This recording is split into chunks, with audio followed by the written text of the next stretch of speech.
Dear student, you are most welcome to our educational channel mechanical Pandit. और मैं आपके प्यारे पांडे सर।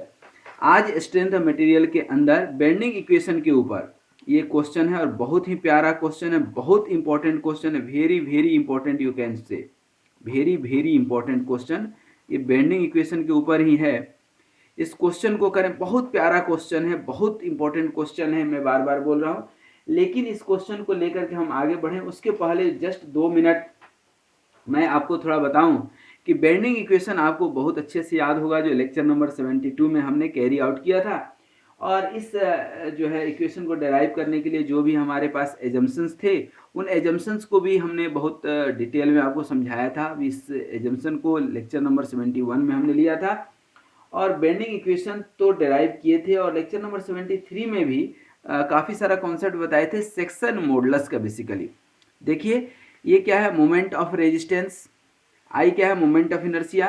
कि जैसे कोई भी आपका सेक्शन है, इसको जब साइड व्यू से आप देखते हैं, इसको साइड व्यू से जब आप देखते हैं तो साइड व्यू से जो भी दिखता है उसको हम लोग बोलते हैं cross section of the beam. ठीक है ना, क्या बोलते हैं, cross section of the beam.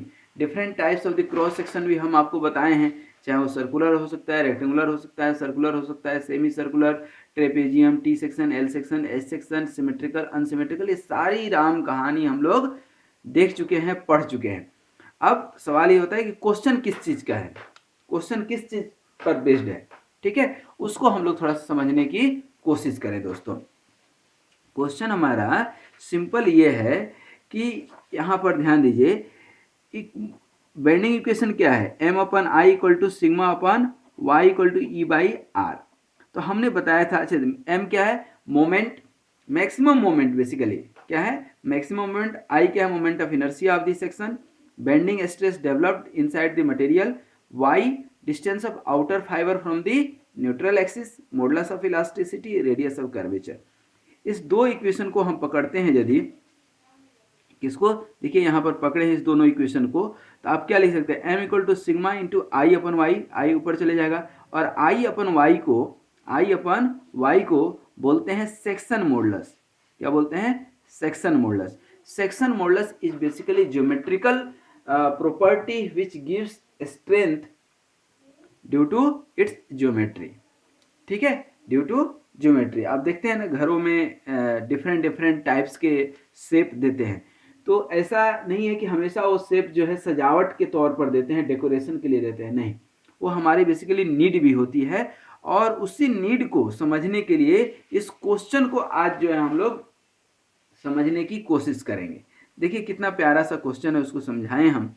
सबसे पहले ध्यान दीजिए इस क्वेश्चन में कि आपके पास 3 बीम है। कितने बीम है, there are 3 beams, there are 3 beams have the same length, same allowable bending stress and the same maximum bending moment। ठीक है, तो गिवन क्या है, इसको पहले समझिएगा।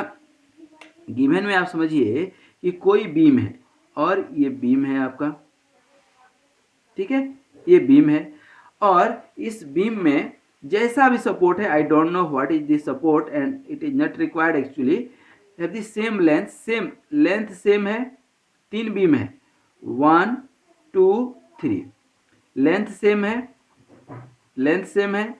उसके बाद same allowable bending stress sigma same है, and the same maximum bending moment भी सेम है, तीनों चीज सेम है। ठीक है, the section of beam are a square.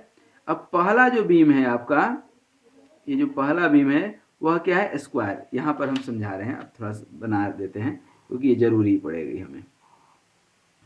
पहला क्या है आपका, स्क्वायर सेक्शन। ठीक है, ये स्क्वायर है पहला सेक्शन, आर स्क्वायर। दूसरा है रेक्टेंगल। दूसरा क्या है, रेक्टेंगल। रेक्टेंगल क्या है, rectangle with depth twice the width. Width जो है आपका कितना है, विड्थ मान लीजिए बी है, तो डेप्थ कितना है इसका ट्वाइस, और यहां से यहां तक क्या हो गया आपका, बी हो गया, और यहां से यहां तक जो है डेप्थ हो गया डी।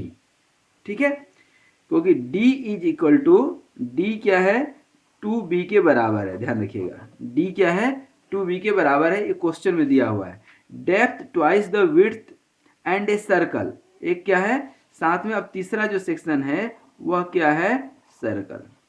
ठीक है, मतलब ये पहला सेक्शन है, ये दूसरा शेप है और ये तीसरा है। तीन अलग अलग बीम है 1 2 एंड 3, तीनों का जो है लेंथ कितना है जो भी है सेम है, बेंडिंग स्ट्रेस कितना है जो भी है सेम है, मोमेंट कितना है सेम है। You have to find ratio of the weight of the circular and rectangular beam with respect to the square beam. मतलब आपको निकालना क्या है, आपको टू फाइंड, देख लीजिए टू फाइंड क्या है कि weight of the circular section and rectangular section, मतलब वेट ऑफ क्या निकालना है, weight of circular beam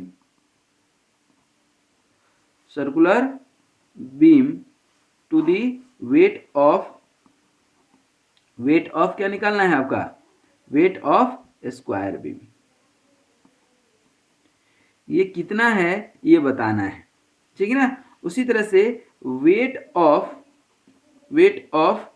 rectangular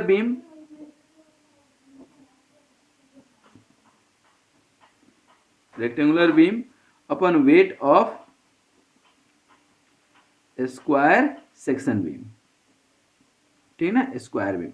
ये कितना है, कहने का मतलब ये है कि तीनों बीम का वेट कंपेयर करना है। यदि तीनों बीम इक्वली मजबूत है, इक्वली स्ट्रांग है हर तरह से, तो इन तीनों में वेट सबसे कम किसका होगा, ठीक है, वेट सबसे कम किसका होगा। ठीक है, अब ध्यान दीजिए, इसको अब हम सॉल्व कर रहे हैं। ठीक है, अब ये फिगर जो है आपके दिमाग में होना चाहिए, ठीक है ना, दैट इज वेरी इंपॉर्टेंट। देखिए अभी हम इस दो को पकड़ेंगे, इसकी जरूरत नहीं है हमें। ठीक है, देखिए यहाँ पर m इक्वल टू आप क्या लिख सकते हैं, सिग्मा इंटू आई अपन वाई, मतलब सिग्मा इंटू जेड। ठीक है, अब यहाँ पर m और सिग्मा देखिए, तो यहाँ m और सिग्मा तीनों के लिए बराबर है, ठीक है ना। क्या लिख सकते हैं, सिंस क्या लिखेंगे, सिंस मोमेंट एंड, और मैक्सिमम बेंडिंग मोमेंट है ये, ठीक है, moment and bending stress is same for all the three beams, ठीक है ना।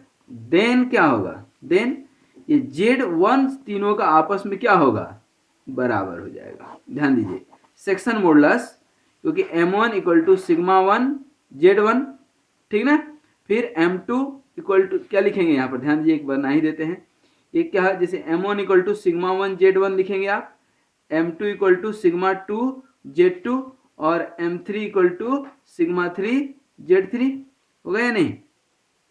तो तीनों का क्या है, सेक्शन मॉडुलस डिफरेंट है, sigma 1 sigma 2, and given that, ये भी लिख लेते हैं, given M1 equal to M2 equal to M3 है और sigma 1 equal to sigma 2 equal to sigma 3 है। तो इन दोनों का कोई झंझट तो है नहीं, ठीक ना। अब झंझट कहाँ पर है कि सेक्शन मॉडुलस तीनों का कैसे निकलेगा। तो कैसे निकलेगा दोस्तों, तो Z1 equal to I1 upon Y1 लिखेंगे। अब I1 क्या है, यहाँ पर Z1 कौन सा सेक्शन है, स्क्वायर सेक्शन, और स्क्वायर का इधर साइड मान लीजिए क्या है, इधर आपका A है, तो ये भी A होगा, इसमें कोई सोचने वाली बात है नहीं, ठीक है ना। तो स्क्वायर सेक्शन में साइड और लेंथ दोनों बराबर है, तो A1 तो I स्क्वायर सेक्शन का क्या होता है बताइए, तो ये भी A है और ये भी A है, तो इसका I क्या, अच्छा y यहाँ पर मिड पॉइंट पे a/2, तो I क्या होता है BDQ/12, तो B मतलब A और डेप्थ भी BDQ/12 अपन y कितना हो जाएगा a/2। इसको जब आप सॉल्व करेंगे तो you will get here, a से a तो कैंसिल हो जाएगा, तो AQ/6, 2 से 12 भी कटेगा, ठीक है ना, तो AQ/6 हो गया, एक निकल गया आपका। Z2 निकाल दीजिए थोड़ा सा, क्या निकाल दीजिए, Z2।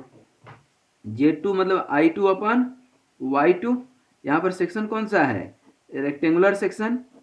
रेक्टेंगुलर सेक्शन का ये क्या है आपका, विड्थ B और डेप्थ कितना है D, ठीक ना। और ये D इक्वल टू क्या है, यहाँ पर दिया हुआ है 2B, ये भी ध्यान रखना है आपको। देख लीजिए D equal to 2B question में ही दिया हुआ है, क्वेश्चन में ही दिया है। देखिए यहाँ पर क्या है, डेप्थ ट्वाइस द विड्थ, ठीक है। तो यहाँ पर क्या होता है, B D Q by 12 upon D by 2, Y का वैल्यू, ठीक है। और यहाँ पर बी डी क्यू बाई 12 मतलब बी डी स्क्वायर बाई 6, और बी और डी की जगह क्या लिखेंगे 2b, तो मतलब 4b का स्क्वायर, 4b स्क्वायर बाई 6, मतलब Z2 कितना हो गया आपका, ये कैंसिल हो जाएगा, तो 2BQ बाई 3, 2BQ बाई 3 हो जाएगा कि नहीं, Z2 निकल गया। अब Z3 निकालने हम, क्या होगा, I3 अपन Y3। ये कौन सा सेक्शन है, सर्कुलर सेक्शन है। सर्कुलर सेक्शन है मतलब इसका डायमीटर कितना मान लीजिए D, डायमीटर कितना मान लीजिए D। तो यहाँ पर डायमीटर यदि D मान लेते हैं, डायमीटर यदि D मान लेते हैं तो क्या हो जाएगा, सर्किल का मोमेंट ऑफ इनर्शिया कितना होता है, सर्किल का क्या लेते हैं हम लोग, पोलर मोमेंट ऑफ इनर्शिया लेते हैं। तो क्या होता है, pi upon 32, sorry pi upon 64 D to the power 4 upon D by 2, Y3 का वैल्यू, इसको आप कैंसिल करेंगे तो क्या हो जाएगा, पाई डी क्यू बाई 32। तो ये Z3 हो गया pi D Q by 32, pi D Q by 32, ठीक है। तो इस तरह से Z1 Z2 Z3 निकल गया, Z1 Z2 Z3 निकल गया। अब एक काम करना है आपको, जो कि पहले ही हम कर चुके हैं, Z1 equal to Z2 equal to Z3। तो Z1 और Z2 को इक्वेट कीजिए तो जरा सा, तो Z1 Z2 को इक्वेट करेंगे तो Z2 कितना है, ठीक है ना। क्वेश्चन में equating Z1 equal to Z2, ठीक है ना, क्या हो जाएगा, A Q by 3, A Q by 6 equal to 2BQ by 3, A Q by 6 equal to 2BQ by 3, 2BQ by 3। यहाँ से आप निकालेंगे तो एक्चुअली हम BQ निकालना चाहते हैं या B निकालना चाहते हैं, यूँ समझ जाइए, क्या निकालना चाहते हैं, B निकालना चाहते हैं। तो BQ क्या निकलेगा, 3AQ बाई 12, 2 6 12, 3 4 मतलब AQ बाई 4, मतलब यहाँ से आप B निकालेंगे तो क्या हो जाएगा, A डिवाइडेड बाई 4 का क्यूब रूट, इसको आप सॉल्व करेंगे तो you will get here 0.63A, मतलब यहाँ पर B कितना निकल गया 0.63 इंटू A, ठीक है। विड्थ A के टर्म में निकल गया, क्योंकि सबको क्या निकालना है, देखिए क्वेश्चन में स्क्वायर बीम के रेस्पेक्ट में निकालना है वेट, ठीक है ना। अभी हम आपको बताएंगे कि वेट कैसे निकालते हैं, तो पहले तो ये एक रिलेशन निकाल करके रख लें हम, ठीक है। उसी तरह से Z1 similarly you can write Z1 equal to Z3। Z1 क्या है आपका, Z1 क्या है AQ बाई 6, और Z3 क्या है, यहाँ पर है आपका पाई DQ बाई 32। तो क्या हो जाएगा, AQ बाई 6, AQ बाई 6 आपके सामने है, देखिए AQ बाई 6, और इधर BDQ by sorry pi DQ by 32, pi DQ by 32। यहाँ से आप DQ निकालेंगे तो क्या हो जाएगा, 32 डिवाइडेड बाई 6 पाई, ठीक है ना। DQ निकाल रहे हैं आप तो 32 ऊपर चले गया, 6 पाई और इधर AQ। जब आप इसको सॉल्व करेंगे तो you will get here D equal to, जो आपका डायमीटर निकल करके आएगा दैट विल बी 1.19A, ठीक ना। A क्या है, स्क्वायर का साइड है, ठीक है। अब सवाल आता है कि वेट कैसे निकालते हैं। ठीक है, अब यहाँ पर आप निकाल लिए हैं। अब हमें निकालना क्या है, weight. How do we calculate the weight. तो वेट किसी का भी निकालेंगे, किसी भी ऑब्जेक्ट का, तो वेट क्या होता है, कोई भी क्रॉस सेक्शन है, वेट क्या होता है, मास इंटू जी। मास क्या होता है, मास क्या होता है, density into volume, density into volume into g, ध्यान रखिएगा। तो अच्छा, अब यहाँ पर बचा क्या, volume into rho into g, ऐसे कर लेते हैं। वॉल्यूम क्या होता है, किसी भी सर्कुलर सेक्शन का या सिलेंडर का या शाफ्ट का यदि है या स्क्वायर सेक्शन कोई भी है, तो होता क्या है, ये लेंथ और ये एरिया, दैट मीन्स कि वॉल्यूम क्या होता है, area into length into rho into ji.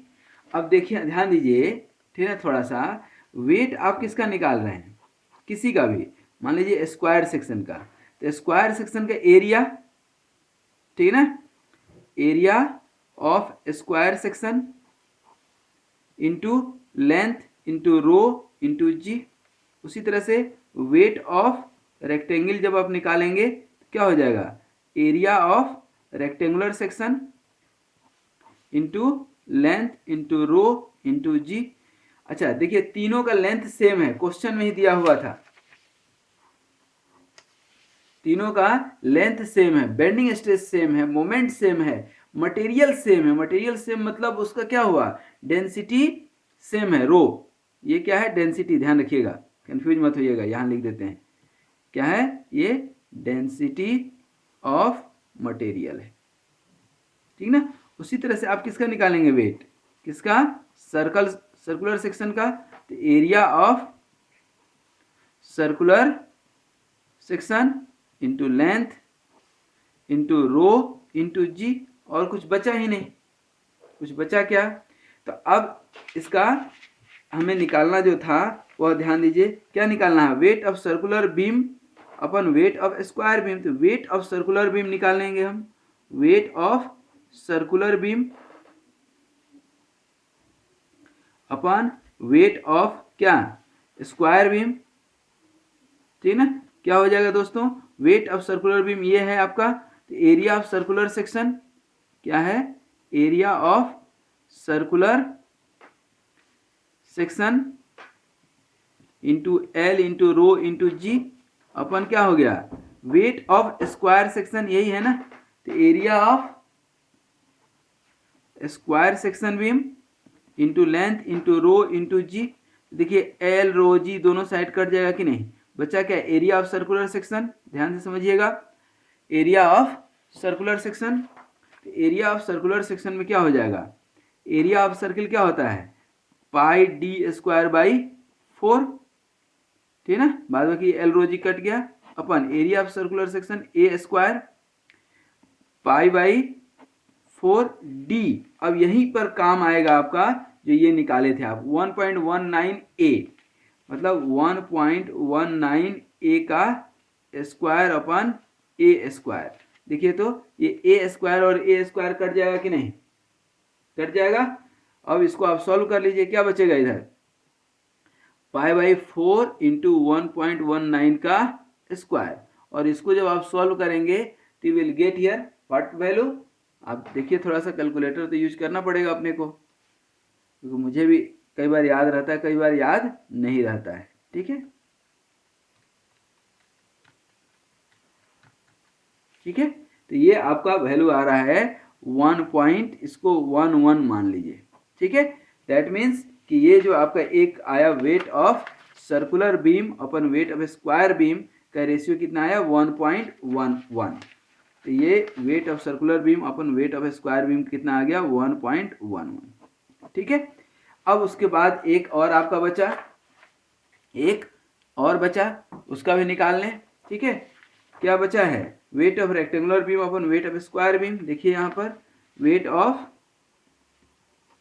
Of rectangular beam, detail नहीं लिख रहे हैं, weight of square beam, again क्या है, area of rectangular section beam into L into rho into g, ठीक है। Similarly area of square section beam into L into rho into g, ठीक है। अब देखो यहाँ पर ये हो गया एरिया ऑफ रेक्टेंगुलर, एल रो जी ये सब कट गया। यहाँ क्या बचा है, area of rectangular section. Rectangle का एरिया क्या होता है, रेक्टेंगल कहाँ पर है, आपके सामने अभी बनाए थे, देखिए यही है ना रेक्टेंगल, बी इंटू डी, ठीक है, अपॉन एरिया ऑफ स्क्वायर मतलब ए स्क्वायर, बी इंटू डी का वैल्यू कितना था 2b, क्वेश्चन में दिया हुआ है, ध्यान दीजिएगा। अभी हम आपको पहले दिखाएंगे उसके बाद आगे बढ़ेंगे। देखिए b इक्वल टू 2b दिया हुआ है, तो b equal to 2b upon A square मतलब 2b square upon A square 2, और b का वैल्यू अभी z1 z2 से निकाले थे, देखिए यहाँ पर z1 और z2, ये देखिए b इक्वल टू कितना निकला है 0.63a, b equal to 0.63a का स्क्वायर अपन ए स्क्वायर, देखिए तो ए स्क्वायर और ए स्क्वायर कटेगा कि नहीं, तो wait of rectangular section beam अपन weight of square section beam, इसको जब आप सॉल्व करेंगे यू विल गेट हियर 0.79, मतलब यहाँ पर आपका आंसर कितना आ गया, वेट ऑफ रेक्टेंगुलर बीम अपन वेट ऑफ स्क्वायर बीम का कितना आ गया 0.79।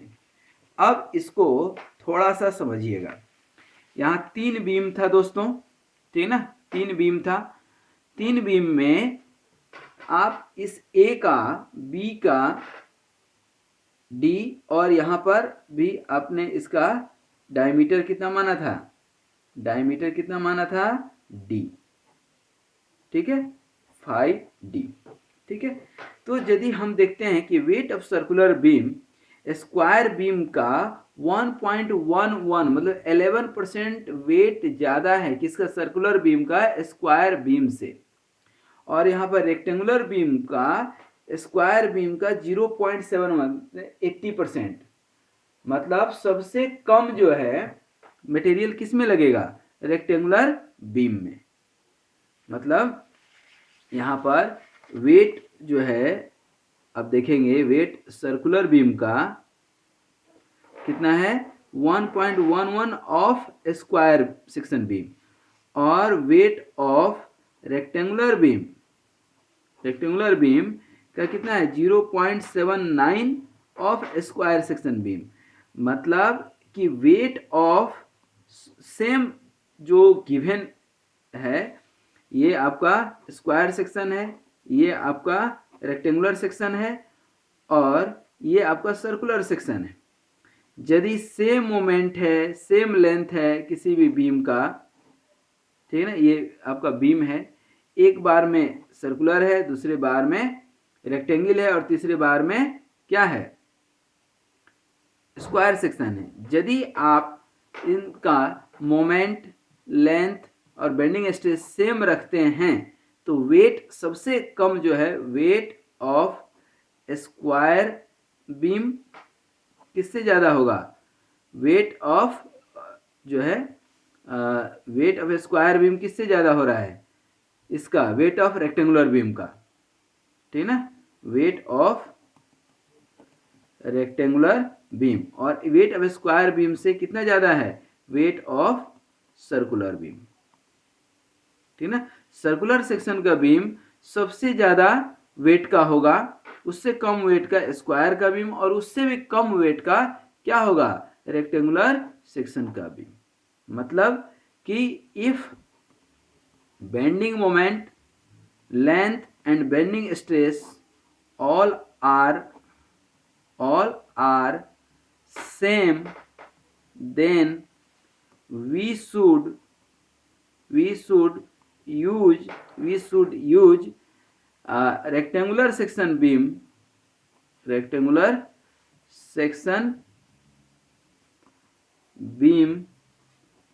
for minimum weight, ठीक है। we should use for minimum weight we must use rectangular section beam। तो आई होप कि इस क्वेश्चन को अब आप समझ गए होंगे कि ये 3 तरह का बीम है, ठीक है ना।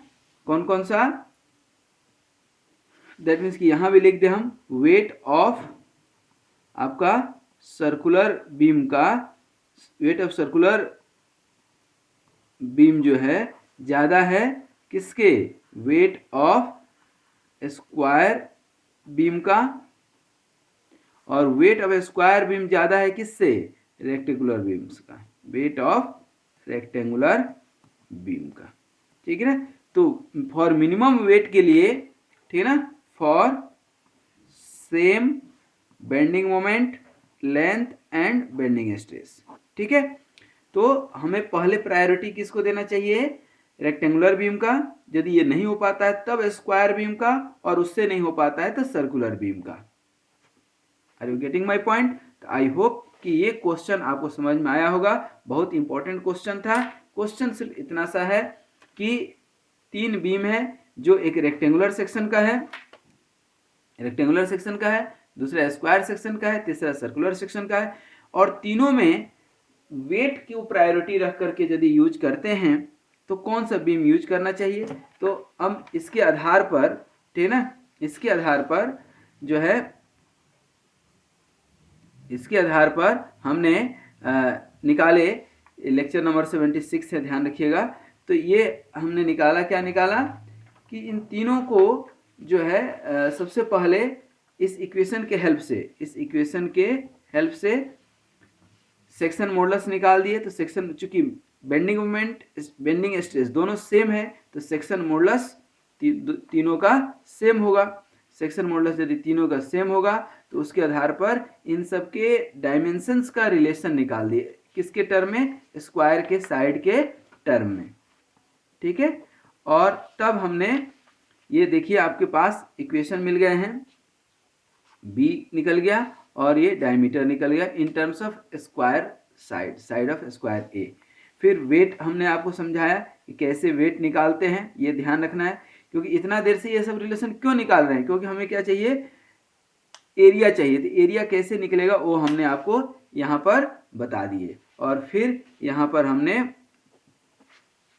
निकाल करके आपको समझाए और लास्ट में बता दिए आपको कि ये जो है आपका, यहाँ पर आप देख पा रहे हैं कि weight of circular section beam 1.11 of square beam, मतलब स्क्वायर बीम से सर्कुलर सेक्शन का वेट ज़्यादा है। उसी तरह से आपने यहाँ पर देख लिया कि स्क्वायर बीम से आपका ये किसका, रेक्टेंगुलर बीम का जो है कम है, 0.79 है ना, 1 से कम है, तो मतलब स्क्वायर सेक्शन का वेट ज़्यादा होगा, रेक्टेंगुलर सेक्शन का वेट कम होगा। तो आई होप ये क्वेश्चन समझे होंगे। ये क्वेश्चन एग्जामिनेशन में बहुत फ्रीक्वेंटली पूछा जाता है, ठीक है। यदि कोई डाउट हो तो आप कमेंट बॉक्स में लिख सकते हैं, आप एक बार प्रैक्टिस कर सकते हैं, क्लासरूम में पूछ सकते हैं, ठीक ना, आप कॉल लगा सकते हैं, जैसे भी हो, लेकिन इस क्वेश्चन को बना जरूर लीजिएगा दोस्तों, क्योंकि ये क्वेश्चन आपसे फ्रीक्वेंटली एग्जाम में पूछे जाते हैं, पूछे जाएंगे और फुल मार्क्स में पूछे जाएंगे। Thank you very much, wish you all the best and be happy, be healthy and keep smiling. Thank you very much.